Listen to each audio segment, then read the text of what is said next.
Earlier, I spoke to Florida Senator Marco Rubio about all of that. Senator Rubio, thank you for being here this morning. So it's obviously setting up to be a big week, a big morning. We're set to see the details in the Senate plan. Can you give us any hints as to what is in that? Well, we're going to learn a lot more about it ourselves. They've kept a pretty tight hold on it till this morning. And of course, we're not voting on anything today. It's just the beginning of the process. It's the first step. It's like the opening offer. And it'll be different from the House. One of the things I know that'll be different is the state and local taxes exemption. You know, in Florida, when I do my taxes, I get to write off my property tax, a portion of the sales tax if you're itemizing. And a lot of people are upset about that, but that it's going to go away. But what it really matters is how much do you pay at the end of the day? When you do your taxes, how much do you pay? And so while that may be going away, there are other things that are going up. And the combination of those two changes is going to lead most, if not the vast overwhelming majority of Americans who need a tax cut are going to get one. So in the end, does it really matter how you get the tax cut in terms of what deductions you're able to take, or what matters most of all, how much are you paying? Because I think that's what people care about at the end of the day, is how much are they paying in taxes when it's all said and done. So is it fair, Senator, to say that the Senate, the details of the Senate plan will be drastically different than the House? Well, I don't know. That's in the eye of the beholder. It'll be different. But that's not abnormal. It's a funny thing around here. You know, if they kind of put a deal together behind closed doors and then tell everybody take it or leave it, then they criticize it for being a closed process. But if you do it the way it's supposed to be done, which is you have to start somewhere. This is the starting point. There may be things in it I want to change. If the child tax credit is not high enough or it's not refundable, I'll want to change that, because I think we have to do that for working families, people out there that are raising 2, 3, 4 children. Both parents work really hard. We can't raise their taxes. They need a tax cut. It's expensive to raise kids. And I know that's something that you've been extremely passionate about. You wrote an op-ed over the weekend. The New York Times published it, in which you call for at least doubling the per-child tax credit to $2,000 and making it refundable against payroll tax liability, the biggest tax paid, you say, by working-class American families.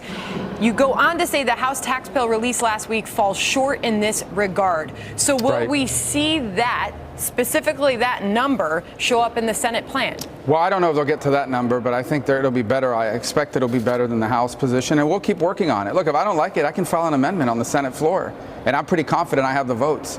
And by the way, 2,000 is not some number out of the air. That is the point in which you're giving a tax cut to people who will have more than 2 children or 3, have 3 to 4 children, are raising a family, are working, because you can't get this if you're not working.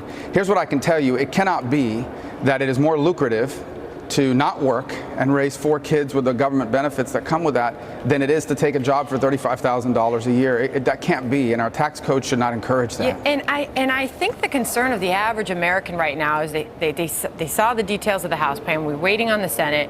They see the slicing and dicing and the changes that are happening, and they wonder if this truly will be the generational tax reform that President Trump promised. Well, it will be if we can grow the economy and we can leave more money in people's pockets. I mean, that's the bottom line. You know, we have to grow the economy. We have to. Not only do we need more jobs, but we need jobs to pay more. It's not just enough to create jobs. Those jobs have to pay more. To do that, we have to wake up and understand that we are engaged in a global competition.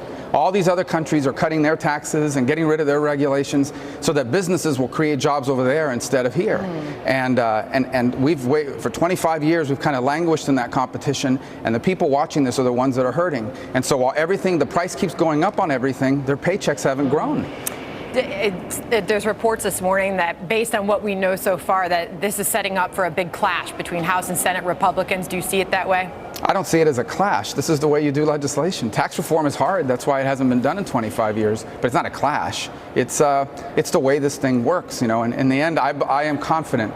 I really am very cautiously optimistic that we are going to get a result here. All right, so this is one of many aggressive items on the agenda happening this week. You sit on the Foreign Relations Committee. Senator Rubio, the president's been traveling this big trip to Asia, 11 days abroad, possible meeting with Putin coming up. How do you think the president's doing over there? I think it's been a good trip from everything I've seen. And obviously, I have some disagreements with him about China. I don't think that what the Chinese president pulled off was a great political victory. I find that, you know, he's a dictator, and it's easy to win when no one can run against you. But but it's an important relationship. But by and large, I think it's been an important trip for the president to take, to reassure our allies in South Korea and in Japan, to show that America is a Pacific power and that we're not going away. This is a really important trip, and so far it looks like it's gone quite well. If I could get the latest on what's happening down with this investigation happening in Texas, we are still waiting to hear on a definitive motive of that shooter killing those people in that small town church. We now know that they have the phone in their possession, but they cannot get into the phone. Is this a problem that perhaps Congress needs to be looking at, getting access in instances like this to find out more? And we've tried to figure out ways to do it. It's the manufacturers of these devices that, put in these encrypted passcodes, and it's very difficult to break them. They were able to do it in the past. But I think eventually investigators will get access to what they need to get access to. It's a terrible tragedy. We'll learn more about it, and we'll see if there's anything that can be done, particularly in the mental health realm. But the one thing to take away from it is this was a breakdown of the system. All these people calling for background checks. Background checks are not perfect, especially if the information on the background is not inputted.